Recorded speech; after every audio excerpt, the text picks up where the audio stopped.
Officer Bradley Turner sat in his patrol car, the engine humming gently beneath him as the sun dipped low in the evening sky. The bright orange glow stretched across the asphalt road and cast long shadows of his cruiser onto the sidewalk. This was his usual shift, late afternoons into the early hours of the morning, in a small southern town called Fairbridge. Even though many residents would have described Fairbridge as a peaceful place, Bradley had his own opinions. In his mind, Fairbridge was changing, and he didn't like the direction it was heading. He had been with the Fairbridge Police Department for nearly a decade. He had grown up just a few towns over, raised by a father whose rigid worldview barely stretched beyond the county line. His father, a retired state trooper, rarely minced words about how he viewed people who didn't look like them. Bradley had absorbed a good deal of those sentiments over the years. He didn't outwardly flaunt them. He recognized that time had evolved, and society no longer accepted overt bigotry the way it once had. But deep within him, a seed of prejudice had been planted long ago, and it thrived in the hidden corners of his heart. Fairbridge was changing, indeed. Many families of diverse backgrounds had moved in, attracted by new job opportunities and the scenic environment. Cafes, art galleries, and tech companies had sprouted around the once sleepy main square. While some hailed it as progress, Bradley often complained to his colleagues in the break room about outsiders ruining the character of the town. He believed that new residents, particularly people of color, brought problems, though he could never articulate exactly what those problems were. He often muttered about gang violence, drugs, or thugs, conveniently ignoring the fact that Fairbridge's crime rate was actually lower than it had been a decade prior. He sat there watching traffic, waiting for any excuse to pull someone over. Part of him felt the restlessness of the day, a desire for confrontation, for the feeling of control that came when he was dealing with a suspect. In truth, he rarely faced any truly dangerous criminals. The worst calls usually involved petty theft or a bar fight at the one downtown pub that stayed open past midnight. But in Bradley's mind, there were always real threats lurking beneath the surface. He constantly reminded himself that vigilance was key to a long career. As dusk approached, Bradley clicked on his headlights and turned on the radar. The speed limit sign read 35 miles per hour. There was hardly any traffic, but he was on alert. He noticed a sleek black sedan approaching, headlights like two small, glowing eyes. It didn't seem to be speeding, but Bradley glanced at his radar anyway. 37 miles per hour, barely over. He raised an eyebrow, feeling that old itch. He could, by law, pull them over. And he wanted to. He wanted to see who was driving. He flipped on his lights. The flash of red and blue illuminated the night as the black sedan slowed, then pulled onto the shoulder. Bradley felt that tingle of satisfaction he always got when he pulled someone over, a sense of power that fed his ego more than he cared to admit. He eased the cruiser behind the sedan, radioed in that he was conducting a traffic stop, and exited his vehicle. He approached the driver's side slowly, hand resting on the grip of his service weapon. Through the rolled-down window, he saw a middle-aged black man wearing a crisp white shirt, the top button open, and a tie loosened slightly around his neck. Documents sat neatly in the passenger seat, and a half-empty coffee cup rested in the cup holder. The man looked calm, if a bit surprised. "Good evening, officer," the driver said, carefully keeping both hands visible on the wheel. Bradley noticed a slight tension around the man's mouth, as if he were trying not to show frustration. "License and registration," Bradley replied in a curt voice. His gaze flicked over the interior of the vehicle, searching for anything suspicious. The man nodded, reached over to the passenger seat, and retrieved his registration. He handed it along with his license through the open window. Bradley glanced at the name, Michael Stone. The name didn't trigger any immediate recognition, but he lingered on the photo for a moment. The license was from another state, a place many miles north, which already made Bradley suspicious. He never liked it when someone from a big city up north came into his town. "Mr. Stone," Bradley said, carefully scanning the documents, "you know the speed limit is 35 here, correct? The radar clocked you at 37. Michael Stone nodded politely. "I apologize if I was going over, officer. I was actually just trying to find the turn for the Redwood Inn, I'm not too familiar with the area. Bradley exhaled, as if catching a whiff of a lie. Even though it was only 2 miles over the limit, he didn't want to let it go. You should pay more attention, he scolded. Speeding can lead to accidents. Michael nodded again, but kept his silence. Bradley leaned forward, using his flashlight to scan the back seat. He spotted a briefcase and what looked like a garment bag, likely for suits. Nothing remotely illegal or suspicious. He handed back the license and registration, but he wasn't quite done. I'm going to need you to step out of the car, Bradley said, although there was no real cause. The man hadn't been hostile. There was no smell of alcohol, no signs of drugs. Still, Bradley insisted on the step out. Michael blinked, confusion clouding his expression. Why would I need to step out, officer? He asked in a steady tone. I'm happy to cooperate, but is there a specific reason? Bradley's jaw tensed. I said step out of the vehicle, he repeated. The man, though wary, did as he was told. The door opened, and he climbed out. Bradley instructed him to move to the side of the road, well away from traffic. A few cars passed, slowing to see what was happening, but Bradley ignored them. He gave Michael Stone a once-over, noticing the polished shoes and the gold watch on his wrist. Fancy watch, he muttered, as though the watch alone was evidence of wrongdoing. Michael remained calm, but asked quietly, Officer, could you tell me what the problem is? I'm not resisting. I'd just like to know why I'm being detained for a few miles over the limit. Bradley decided to push. Is there anything illegal in the vehicle? Drugs, weapons. His words dripped with an accusatory edge. He never liked to see well-dressed black men in expensive cars. In his mind, it was automatically suspicious, conjuring old stereotypes he'd grown up hearing. Michael shook his head, eyes firm. No, officer. I have nothing of the sort. Bradley glanced around theatrically, as if expecting contraband to drop from the sky. I'm going to search your vehicle. Do you consent? Legally, Michael Stone had the right to refuse, but he also knew how these situations could escalate. A small sigh escaped his lips. I'd rather you didn't, but if you insist, I'll cooperate. I have nothing to hide. That was all the invitation Bradley needed. He ordered Michael to remain by the cruiser while he went through the sedan. He rummaged through the briefcase, papers, court documents, a few pages with official seals. He barely gave them more than a cursory look, more focused on the possibility of finding some small plastic bag of illicit substance or a hidden firearm. He found nothing of the sort. Finally, he searched the glove compartment. All he found were insurance papers, a map, and a small packet of gum. The frustration burned in Bradley's gut. He couldn't pin anything on the man. There was simply nothing there. Still, rather than let it go, he chose another tactic. He marched back to Michael, adopting a harsher tone. These papers, he said, shoving a couple of documents forward. Who are you working with here in Fairbridge? Michael frowned slightly, looking at the documents. They were related to some property contracts. I'm in town on business, he replied. I'm actually meeting some local officials next week. He took a breath, trying to remain patient. Officer, if there's a problem, could you please tell me what it is? Otherwise, I'd like to be on my way. I'm here for a conference, and I'm already running late. Bradley's mind whirred. He could not stand the man's calm composure. In his skewed perspective, it felt like defiance, like arrogance. He was determined to break through that facade. I don't like your attitude, he lied. Turn around. Hands on the hood of the cruiser. Michael stiffened.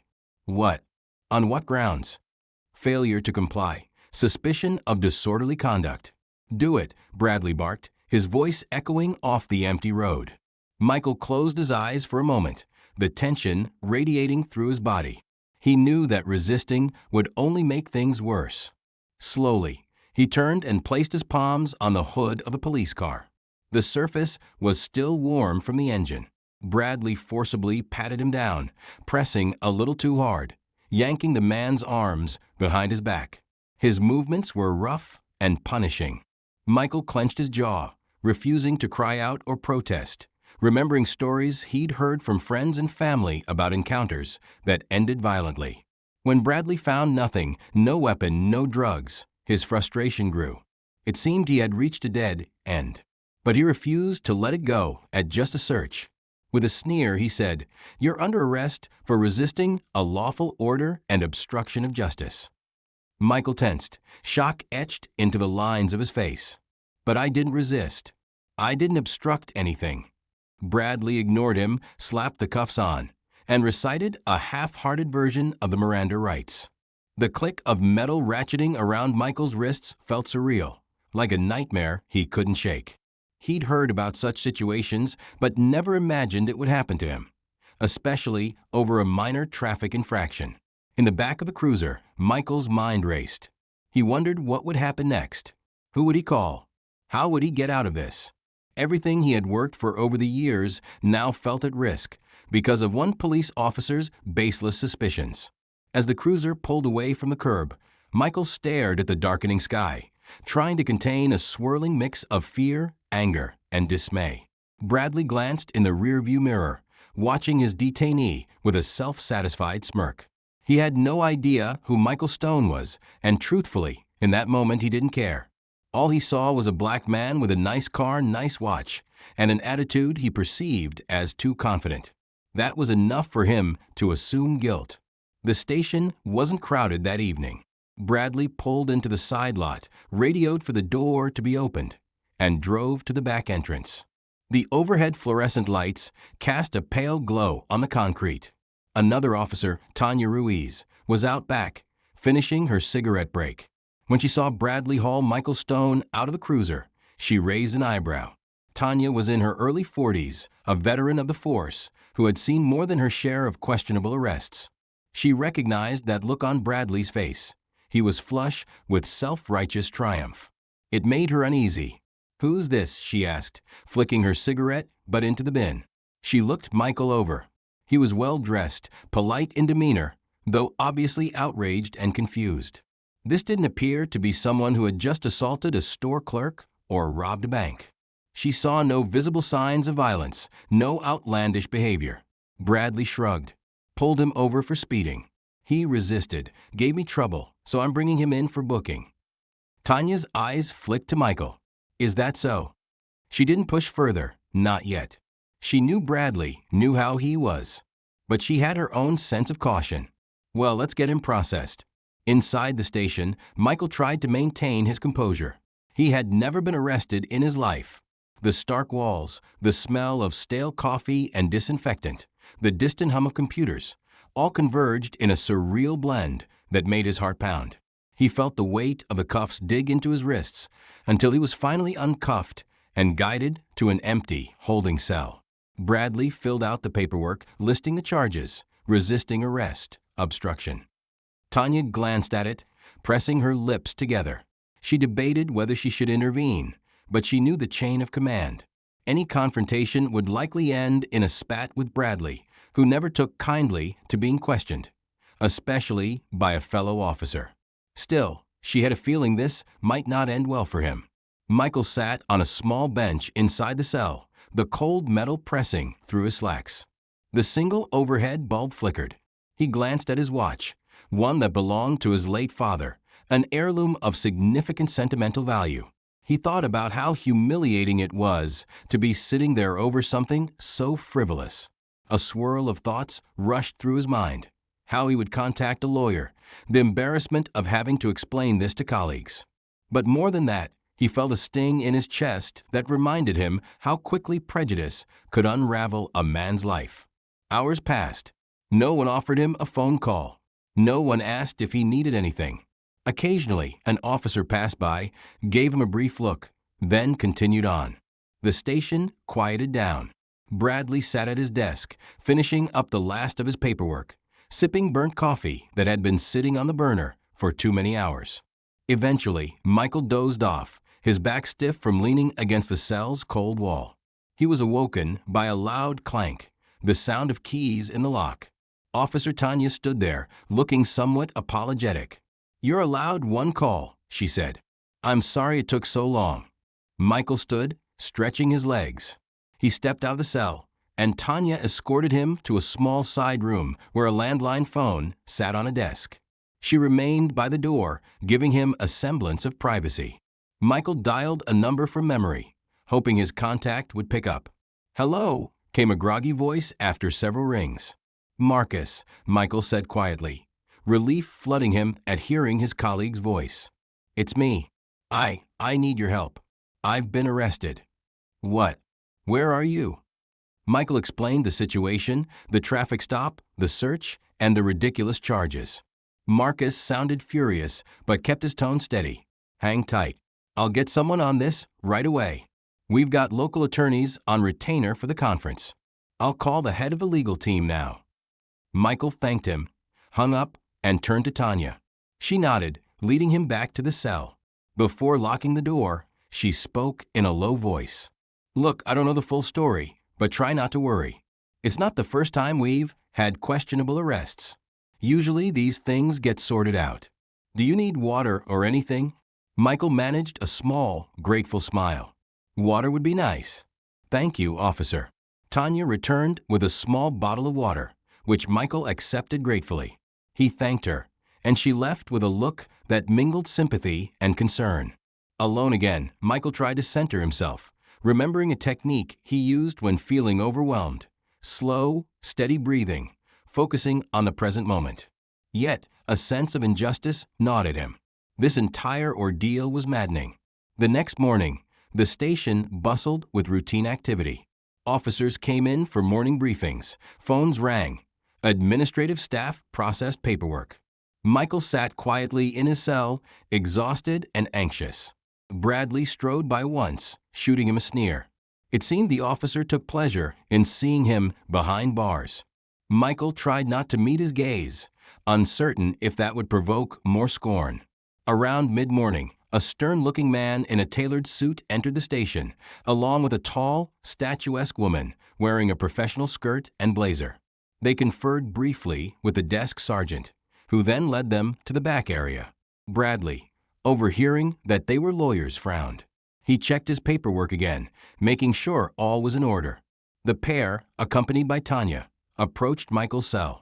The woman introduced herself as Regina Clark, a prominent attorney associated with the organization Michael worked for. The man, Charles Landon, was a local attorney they had retained for the conference. They spoke to Michael in low tones, reassurance in their voices. "This is an outrage," Regina said quietly. "We've already set a meeting with the judge to request your immediate release. This is a clear case of unlawful arrest." Michael nodded, relief washing through him. Charles took notes meticulously. "We'll handle this. In the meantime, try to stay calm. We expect you'll be out within a few hours, once the judge reviews the complaint." Bradley watched the exchange from a distance, annoyance flaring within him. He disliked seeing any suspect get legal help that quickly. It usually meant scrutiny on the arrest, possible departmental investigation, maybe even a lawsuit. But he maintained his bravado, certain he had enough to justify the charges, at least on paper. When the attorneys left to meet with the judge, Bradley approached the cell. Michael was seated, eyes downcast, lost in thought. The officer rapped on the bars with a knuckle. "Looks like your fancy lawyers got here fast," he said with a mocking tilt to his head. "But don't think that means you're getting off easy." Michael lifted his gaze. There was a flicker of anger in his eyes, but he kept his voice composed. "I haven't done anything wrong, Officer Turner. I'd like to be on my way as soon as possible." Bradley narrowed his eyes. "I can't stand it when people like you waltz into town and act like you own the place. Watch yourself." Michael inhaled sharply, choosing not to reply. He simply held the officer's gaze for a long moment. That silent stare unnerved Bradley more than he cared to admit. He turned on his heel and stalked off, muttering under his breath about disrespectful suspects. A few hours later, around midday, an administrative order for Michael's release came through from the local courthouse. The judge had reviewed the preliminary circumstances and decided there was insufficient evidence to hold Michael. The official wording was careful, but the implication was clear. There was a likelihood of improper arrest. Officer Tanya unlocked the cell, gave Michael a small, sympathetic nod, and gestured for him to follow. She handed him his personal effects: keys, wallet, phone, watch. "I'm sorry for the inconvenience," she said quietly. Michael simply thanked her and walked to the station lobby, where Regina and Charles were waiting with a mixture of relief and righteous indignation. The release paperwork had already been signed. Outside, Michael took his first deep breath of fresh air since the previous night. The midday sun was bright, and a cool breeze rustled through the oak trees near the station's entrance. Yet a heavy weight settled in his chest. It wasn't just about the arrest. It was about the indignity of it all, the raw realization of how easily a prejudice-fueled action could strip away a person's freedom and dignity. Regina touched his arm lightly. "We'll want to file a formal complaint. We have ample grounds. But let's get you somewhere more comfortable first. How about we go back to the hotel?" Michael nodded. "Yes," he said, voice quiet. "That would be good." Charles drove them to the Redwood Inn in his silver sedan. On the way, they discussed next steps, contacting local officials, possibly the mayor, to inform them of the situation. Michael listened absently, still processing everything. He glanced at the passing scenery, neat suburban houses, small mom-and-pop shops, the quaint green of Fairbridge's City Park. The place seemed so normal, so serene, yet he had discovered the festering undercurrent of prejudice that lurked in the hearts of some of its officers. When they arrived at the Redwood Inn, the manager recognized Michael from his reservation. She offered sincere apologies for not having realized the situation. Michael politely brushed it off, not wanting to cause a scene. He just wanted rest. Regina and Charles agreed to reconvene later that evening to discuss the formal complaint. Michael thanked them both, then headed to his room. He set his briefcase and garment bag on the bed, exhaling as he surveyed the neatly made linens and the soft glow of the lamp. It felt good to be somewhere private, where he could collect himself. He sank into a chair by the window, looking out at a manicured lawn. Cars passed by occasionally, their movement a reminder that the world continued to spin, indifferent to his recent ordeal. He let his mind wander back to the events of the night before. He recalled the look on Officer Turner's face, the unvarnished contempt in his eyes. There was something so personal about the hatred, like the officer saw in Michael everything he disliked about the changing world. Michael felt a swirl of anger and sadness, but he also felt an odd resolve, a determination to show that such injustice wouldn't derail him. After a moment, he retrieved his phone and dialed a familiar number. A warm, friendly voice answered. "Hello." "Mom," Michael said, voice wavering with relief at hearing her. "I'm okay. Everything's fine, but something happened last night," he explained, carefully and calmly, what had transpired. His mother gasped, disbelief and concern lacing her words. "Oh my goodness, are you all right? Did they hurt you? How could this happen, in this day and age?" Michael reassured her that he was physically fine. They spoke for a few more minutes, her motherly worry palpable through the phone. By the time he hung up, Michael felt a small measure of comfort. Next, he called the colleagues he was scheduled to meet the following week, local city council members and a few state officials. They, too, were appalled and promised to do what they could to ensure a thorough investigation. Late that afternoon, Michael finally allowed himself a short nap. When he woke, the sky outside was tinted pink and orange, the sun setting once more over Fairbridge. He splashed water on his face, changed into a clean shirt, and prepared for a dinner meeting with Regina, Charles, and a couple of local allies who wanted to discuss how best to move forward. Meanwhile, at the police station, Bradley was in the locker room, finishing his shift. He had a subtle grin on his face despite the day's events. He still believed he had done nothing wrong, that he had merely enforced the law. The fact that Michael Stone had been released on what he saw as a technicality didn't faze him. He justified his actions by thinking Stone was asking for it with his attitude. Tanya approached him as he was changing out of his uniform. "We need to talk," she said quietly, crossing her arms over her chest. Bradley frowned, slamming his locker door shut. "About what?" She exhaled through her nose. "About the arrest last night. The way you treated that man. Bradley, you know you had no cause to search him. He didn't resist anything. He was out by midday, without any charges sticking." Bradley rolled his shoulders. "It's not my fault the courts let people walk free. Maybe he's got connections." Tanya shook her head, her eyes filled with frustration. It's not about connections. You had no grounds to bring him in. That kind of policing is exactly what's giving our department a bad name. You need to be careful. This could come back on you, Bradley. He bristled. We're done here, he said, pushing past her, ignoring the concern in her voice. Go preach to someone else. He left the station in his personal truck, driving down the quiet main road, ignoring the pang of unease that Tanya's words had stirred. His father always told him never to doubt his instincts, never let the naysayers undermine his authority. Still, a small sliver of worry needled at him. He had heard about officers being put on leave for alleged misconduct, especially when it involved minorities. But he brushed it aside. I'm just doing my job, he said aloud, as though convincing himself. He drove past the Redwood Inn on his way home, noticing the subtle glow of the sign out front. He had no idea that the man he'd arrested was staying there, or that behind those walls, wheels were turning that might put his career and his entire worldview under a scorching spotlight. At a quiet corner table in the Redwood Inn's restaurant, Michael sat with Regina, Charles, and a local city council member named Diane Pierce. Diane was an African-American woman in her mid-50s, known throughout Fairbridge for her outspoken stance on civil rights. She listened with a grim expression as Michael recounted the arrest in detail. That kind of behavior has no place in our town, Diane said firmly, drumming her fingers on the linen tablecloth.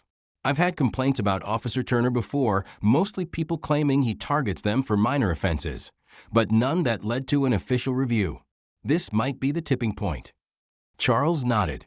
Agreed. We have a strong case for a civil rights lawsuit. We can also push for an internal affairs investigation. Regina put her fork down, untouched food on her plate. Michael, we'll support whatever legal action you decide to take. Whether you want a formal complaint, a lawsuit, or both, it's your call. Michael leaned back in his chair. He glanced at the others, feeling the weight of the decision. On one hand, he wanted justice, to ensure that what happened to him wouldn't happen to anyone else. On the other, he knew the emotional and financial toll such battles could take, not to mention the potential backlash in a town where people might close ranks around their police department. Still, he pictured himself pinned against the cruiser, the humiliating pat-down, the cold cell. The memory made his stomach tighten. I want to move forward, he said quietly. No one should go through that ever again. Diane reached across the table and patted his hand. You have my full support, and I know the mayor well enough to request an audience. We'll make sure this doesn't get swept under the rug. They spent another hour discussing strategies, potential statements to the press, and how to rally local community leaders. By the end of the meeting, Michael felt a strange mixture of resolve and exhaustion. This was going to be a fight, but it felt like the right one. As they parted ways, Diane offered Michael a handshake, her brown eyes warm with empathy. Thank you for standing up, Michael. It's not easy, but it's necessary. Michael smiled faintly. I appreciate your help more than you know. Regina and Charles promised to start drafting the complaint first thing in the morning. Michael headed to his room, determined to get a good night's sleep. The events of the day weighed on him, but at least he didn't feel powerless anymore. Days passed, each bringing new developments.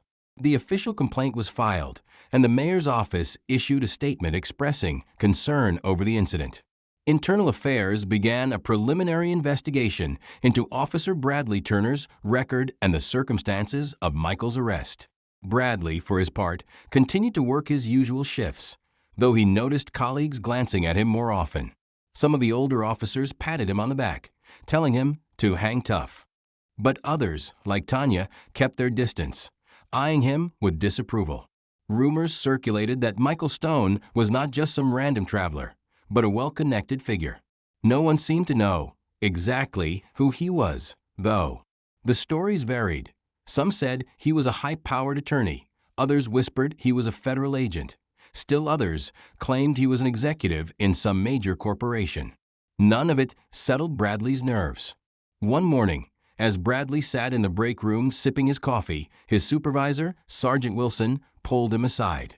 Wilson was a tall, rugged man with a no-nonsense demeanor. He led Bradley into his office and closed the door. We need to talk about the complaint, Wilson said, leaning back in his chair. Internal Affairs wants an interview, and they're asking for your incident report. Bradley folded his arms. I already gave my report, he said defensively. There's nothing else to say. The guy was speeding, he got lippy, resisted. So I arrested him. End of story. Wilson rubbed his temples. We both know that story shaky, Bradley. There's no evidence he resisted. The dashcam video doesn't show any aggression from him. It's all about how you perceived his attitude. This is serious. There's talk of a possible lawsuit. Bradley's jaw clenched. So, what? They're going to throw me under the bus. Wilson sighed, looking genuinely exasperated. You put yourself in this position, Turner. You keep making these kinds of stops, targeting people who haven't done anything. I can't protect you from the consequences if you keep this up. Bradley's mind reeled with resentment. Fine, he said abruptly. I'll talk to IA, tell them exactly what happened. Wilson nodded, but his eyes held a warning. Tread carefully, Bradley. Because if they find enough evidence of misconduct, racial profiling, illegal search, bogus charges, you could be suspended or worse. Bradley left the office in a silent fury, cursing under his breath. He felt cornered, the walls of his once comfortable world closing in. Why were they making a big deal out of this? He was the cop. He was supposed to be the one in control. Yet now he felt like a pawn in a game he never asked to play. While the investigation moved forward, Michael carried on with the conference and the property negotiations that had initially brought him to Fairbridge. He delivered presentations, networked with local business leaders, and tried to maintain a calm exterior. But the news of his arrest had spread, overshadowing much of his professional visit. He received endless questions from curious colleagues and concerned well-wishers.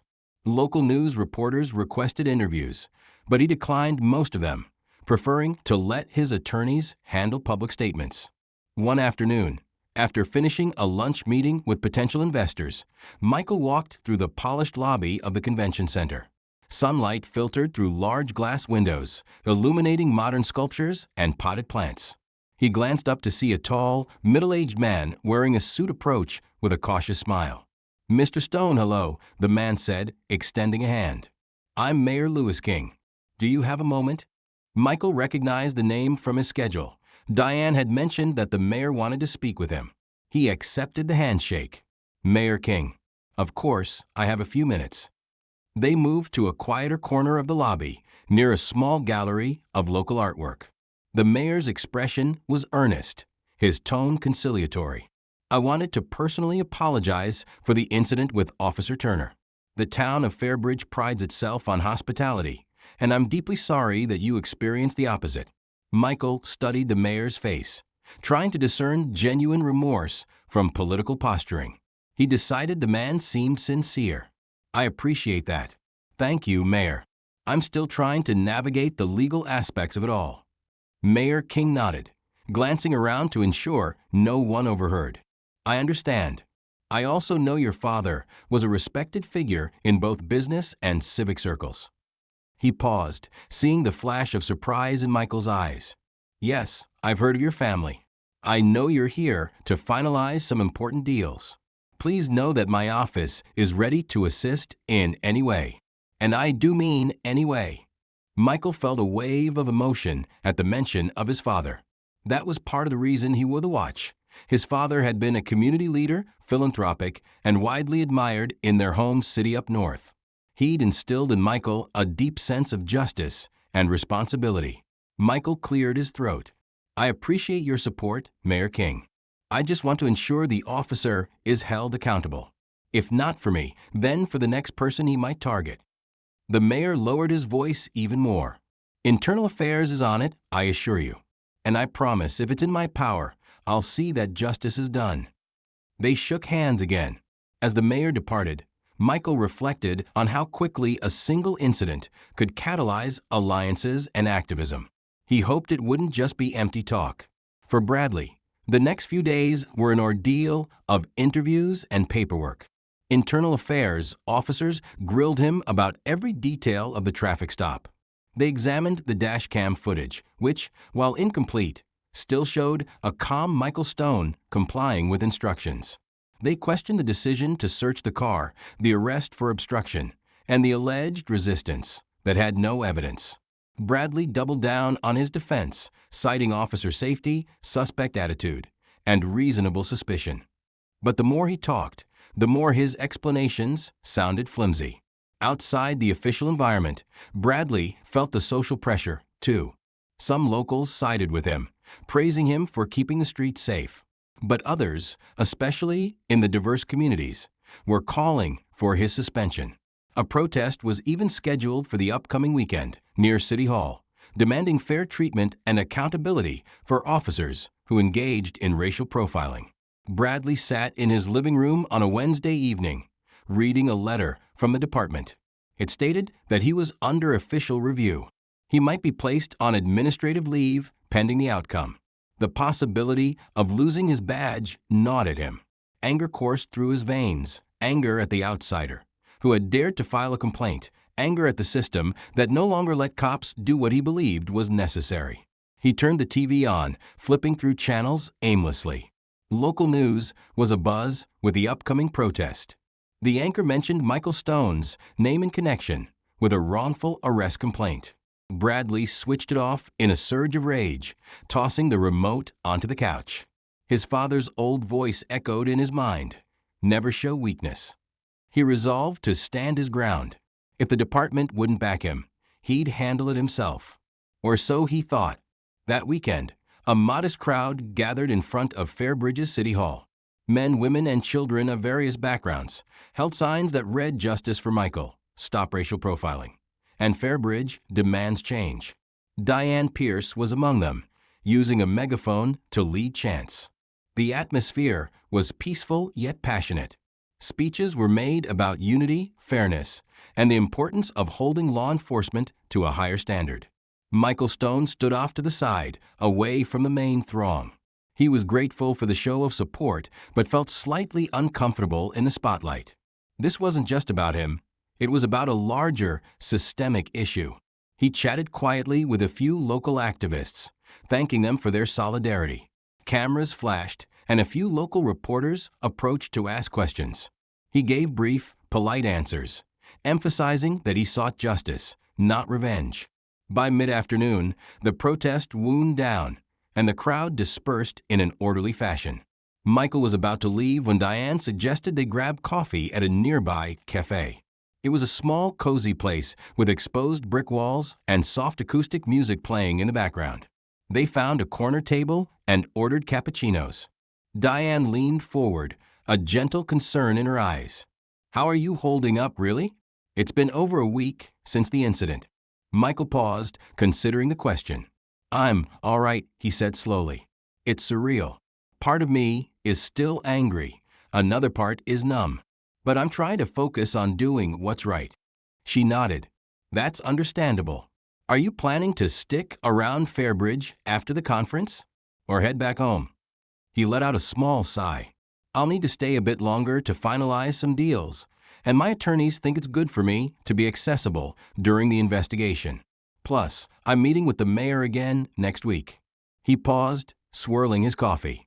"I never imagined I'd spend so much time in this town." Diane smiled sadly. "Maybe it's for a reason. Sometimes these things happen to spark change, and you might be the catalyst." Michael managed a faint smile. "Maybe. I just hope the result is positive." They talked for another hour, discussing potential initiatives for police reform in Fairbridge. Diane was full of ideas: community advisory boards, mandatory body cams, diversity training. Michael found himself increasingly inspired by her passion. Eventually, they parted ways, with a promise to stay in touch. News of the complaint and the protest also reached higher levels. County officials took note. Even the state attorney general's office made discreet inquiries.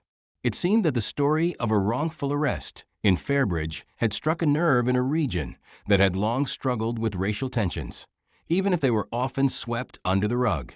One morning, about 2 weeks after the arrest, Michael was invited to a gathering at the town hall, where local leaders and some residents would discuss community concerns with law enforcement representatives. Bradley was among the officers required to attend, though he did so reluctantly, his arms crossed in silent defiance. Michael arrived in a charcoal suit, exuding a calm confidence that belied the turmoil inside him. He felt the eyes of many upon him as he entered the hall. Some recognized him from the news or from the protest. Others whispered about him, pointing discreetly. He nodded politely, taking a seat near the front. A makeshift panel was set up, including the chief of police, a representative from the mayor's office, and a few community activists, among them Diane Pierce. The forum opened with general statements about building trust between law enforcement and citizens. The chief, an older gentleman named Harold Foster, spoke in measured tones, acknowledging past mistakes and promising improvements. Diane, seizing the moment, brought up the case of Michael's arrest. She didn't mention Bradley by name, but everyone knew who she was referring to. She asked pointedly about the steps being taken to address racial profiling and how the department planned to rectify the wrong done to Michael Stone. Chief Foster cleared his throat. "We take these allegations very seriously. An internal investigation is ongoing, and we've cooperated fully with external agencies as well. If misconduct is found, appropriate disciplinary actions will follow." Michael watched Bradley from the corner of his eye. The officer sat stiffly in a row reserved for law enforcement, his jaw tight, gaze flicking around the room as if looking for an exit. Then the floor opened for public comment. One after another, residents stood to share stories of interactions with the police, some positive, some negative. An older black woman recounted an incident with an officer who humiliated her grandson over a minor curfew violation. A young Latino man described how he felt targeted whenever he drove through certain neighborhoods. Others praised good cops who had helped them in difficult moments. The hall buzzed with raw, honest emotion. Finally, it was Michael's turn. He stood, heart pounding, and approached the microphone. The room fell silent, all eyes on him. He introduced himself simply, though most there knew who he was. He spoke quietly. "I want to say that not all police are bad. I've met officers who serve with integrity and respect. But my experience here in Fairbridge was humiliating, frightening, and maddening. I was arrested for going 2 miles over the speed limit. My car was searched without cause. I was charged with resisting arrest when there was no resistance." He paused, his voice tightening. "I've heard from others in this community who've faced similar situations. And I can't help but wonder, why are these encounters disproportionately happening to people of color? We need to address the systemic issues that allow prejudice to cloud judgment, that allow an officer to see someone's skin color as a threat rather than seeing the person." A ripple of applause and murmurs spread through the hall. Michael glanced over at Bradley, whose face was flushed red. Their eyes locked for a split second. In that moment, Michael saw resentment, shame, and something else. Fear, perhaps. Michael continued, "I'm grateful for the support I've received from many of you, and I hope this leads to genuine change, not just for me, but for everyone who calls Fairbridge home. Thank you." He stepped away from the microphone, returning to his seat amid scattered applause and nods of agreement. The tension in the room was palpable. After the meeting adjourned, some people approached Michael, shaking his hand or offering words of encouragement. Diane gave him an appreciative nod. Others steered clear, wary of publicly showing solidarity. Bradley slipped out a side door, avoiding any direct confrontation. The following day, rumors swept through the department that Bradley might be placed on administrative leave pending the conclusion of the investigation. By late afternoon, those rumors were confirmed. Sergeant Wilson summoned Bradley into his office and served him with official notice. Bradley was to surrender his badge and firearm until further notice, though he would continue to receive pay for the time being. Wilson explained it as standard procedure, but to Bradley, it felt like betrayal. He stormed out, ignoring Tanya's attempt to catch his eye. He drove home fuming, knuckles white on the steering wheel. He felt singled out, scapegoated. Couldn't they see he was just trying to keep order? At home, he paced his living room, ignoring the ring of his phone. Eventually, he snatched it up and called his father, now retired and living alone. The old man answered on the second ring, voice raspy from years of heavy smoking. "What's going on, boy?" his father asked, hearing the agitation in Bradley's greeting. Bradley poured out the story, venting about the complaint, the protests, the city hall meeting, the internal investigation. He omitted certain details, painting Michael as an arrogant troublemaker with big city connections. His father listened quietly, occasionally muttering agreement. "You gotta stand your ground, son," the old man said, voice firm. "These times are changing, but we don't bend over for them. If you are in the right, don't back down." Bradley nodded, feeling a swell of righteous anger. "Yeah, Dad, you're right. I'll fight this." After hanging up, he felt a grim determination. He'd find a way to expose Michael Stone for who he truly was, someone who exploited the system, a manipulator. He told himself that if the truth came out, people would see he was right all along. A week later, the internal investigation neared its conclusion. Meanwhile, Michael continued to attend his scheduled meetings, consult with his attorneys, and speak with local activists. The stress was immense, and he longed for the day he could return home. But part of him recognized a responsibility to see this through. One late afternoon, as Michael left a meeting with a local developer, he crossed paths with Officer Tanya Ruiz in the parking lot. She wasn't in uniform, just wearing a casual blouse and jeans. She hesitated when she saw him, then approached cautiously. "Mr. Stone," she said softly, "I just wanted to say I'm sorry about what happened." Michael studied her face, recalling she had been the one who treated him with a shred of kindness at the station. "Thank you, Officer Ruiz. You showed me more decency in that cell than I expected." She looked at the ground, nodding. "Bradley's always been headstrong, but I never supported what he did to you.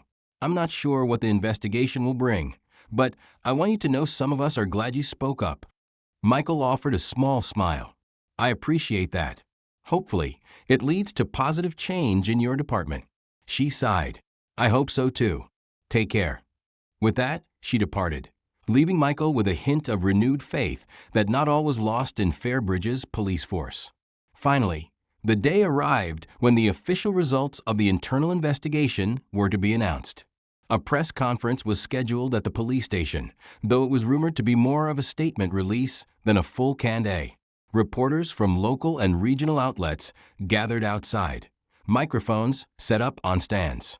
Curious residents watched from behind barricades. Michael stood at the edge of the crowd with Regina. They observed as Chief Foster stepped up to the podium, flanked by the mayor and a representative from Internal Affairs. The chief cleared his throat, pulling out a prepared statement. "Ladies and gentlemen, thank you for being here. After a thorough review of the incident involving Officer Bradley Turner and Mr. Michael Stone, which included examination of dashcam footage, witness statements, and departmental policies, the following actions will be taken."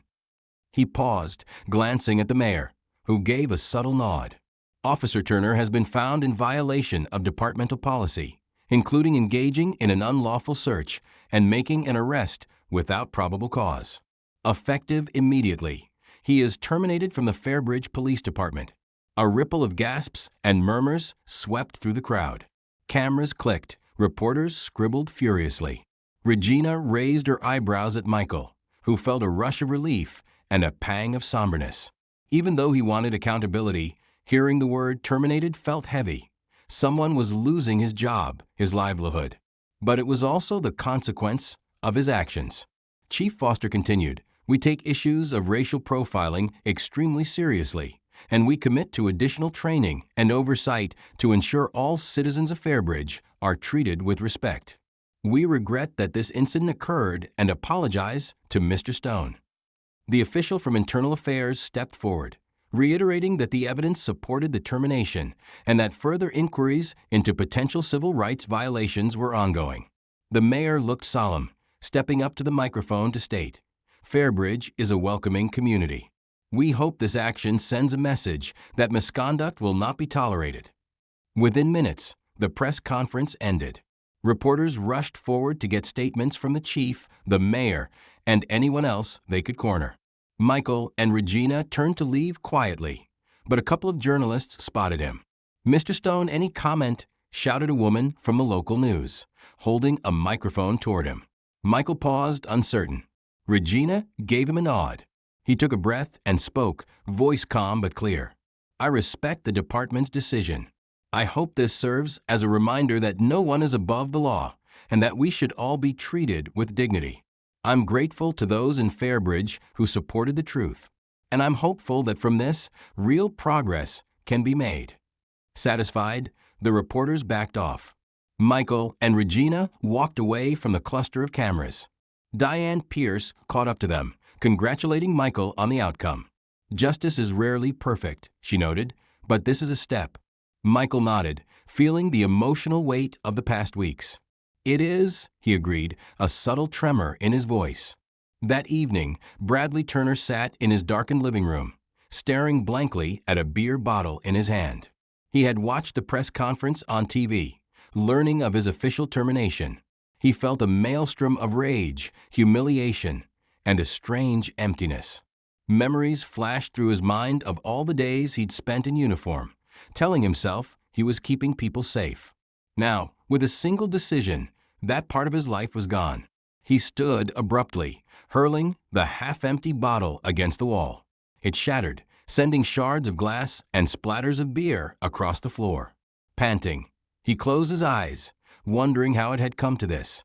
Michael Stone. That name now haunted him. Who was he really, to wield so much power? Bradley grabbed his phone, scouring social media and various articles about Michael Stone. Pieces of information surfaced about his career, his philanthropic work, his connections to influential figures. Bradley realized that Michael Stone was not just anybody. He was a rising star in business and civic leadership, with strong ties to multiple nonprofits and policy groups. He had an impeccable reputation and a network that reached far and wide. Suddenly, the full weight of what he'd done sank in. He had profiled and arrested a man who not only had the will to fight back, but the resources and stature to ensure justice was served. In that moment, Bradley felt small, his illusions of power ripped away. He sank to his knees, pressing his forehead against the cool hardwood floor, breath trembling.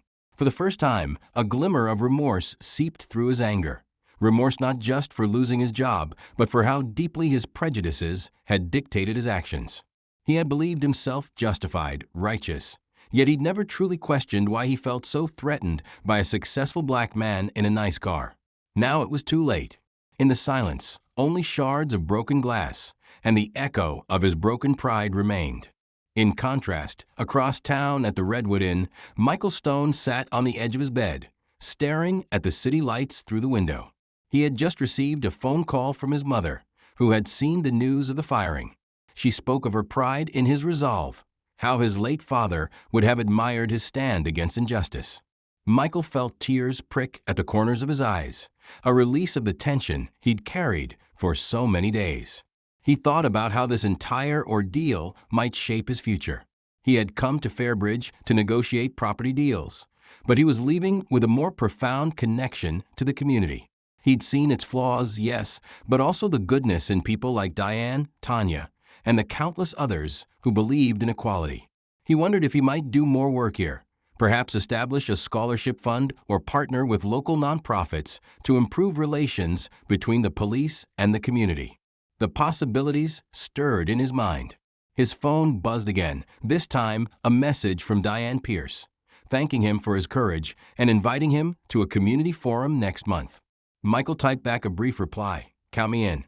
Setting the phone aside, he rose and moved to the window.